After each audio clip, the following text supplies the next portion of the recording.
479.10, number 4. I'm sorry. 4-0.01, number 2.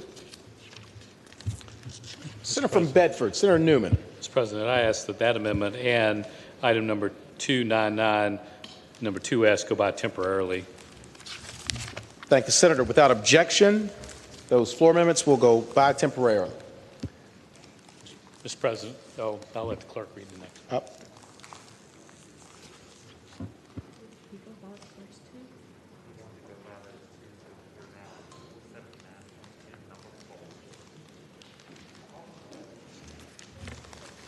I'm sorry, Senator, I got lost. 479.10, number 4. Senator from Bedford, Senator Newman. Mr. President, I move that we waive the reading of the budget amendment. Thank the Senator. The question is, shall the reading of the floor amendment be waived? All in favor of the motion will say aye. Aye. Opposed, no. The ayes have it. The reading of the floor amendment is waived. Senator from Bedford, Senator Newman.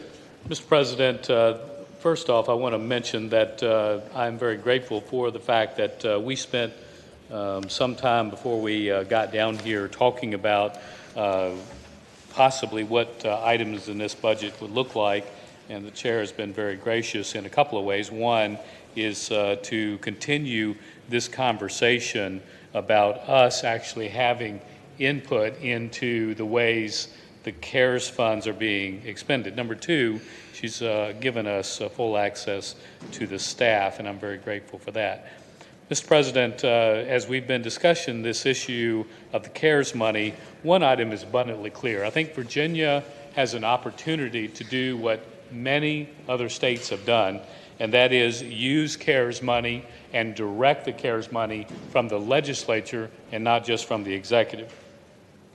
Mr. President, this amendment does just that. There are many of our school systems that are struggling to stay in full-time education in person, and I understand that. I wish we could find a way to get them back. I think that them being out of school is injurious to them, and ultimately we're going to pay a penalty for that, especially in the first, second, and third grades. Mr. President, but it is the way it is, and we have decided that we'll go down this path, and localities, so many of them are deciding the path they need to go down. Mr. President, this amendment comes from the senator from Henrico and I to take $300 million from the CARES Act funding that has come to the Commonwealth. And remember that this has been over $3 billion, and even if we do this, over $2.5 billion of it will be expended without really any strong input from this Senate of Virginia. This would take $300 million. It would break it up and it would send it back to parents given the guidelines that have been given to us by the federal government. The federal government has indicated that anything under $500 will we give back to parents who are struggling to teach their children at home will be done in an unaudited way. Mr. President, what this amendment does, if you look in Section 2, it says that the superintendent of public instruction will go out to localities and request after this budget is paid that within 2 weeks they make application to come back and provide these funds.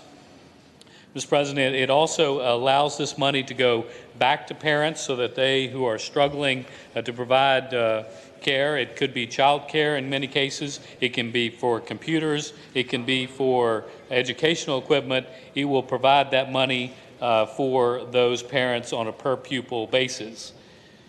This is a somewhat complex, and I appreciate Senate Finance staff for helping with this because it's important that if we don't spend this money, that the time and the clock not run out.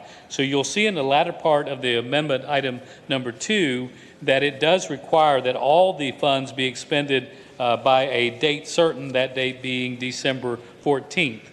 Mr. President, that allows us to regather all of the unexpended portion if there are some, and does allow us then to provide that back to the administration, who has given early indication they will likely put it toward the unemployment trust fund, which I also support. So, Mr. President, with that, that is what the amendment does.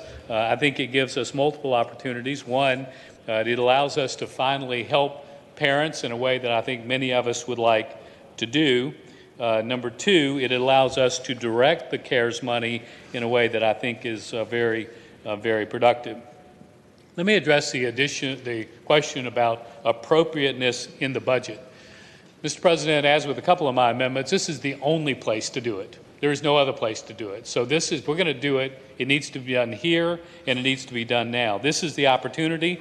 We have literally within weeks to get this money out. It'll be of a tremendous assistance to a number of families in Virginia. Mr. President, this does go to public school. It does not go to our friends in the homeschool and private school, but it does go to locations where we currently expend our education dollars.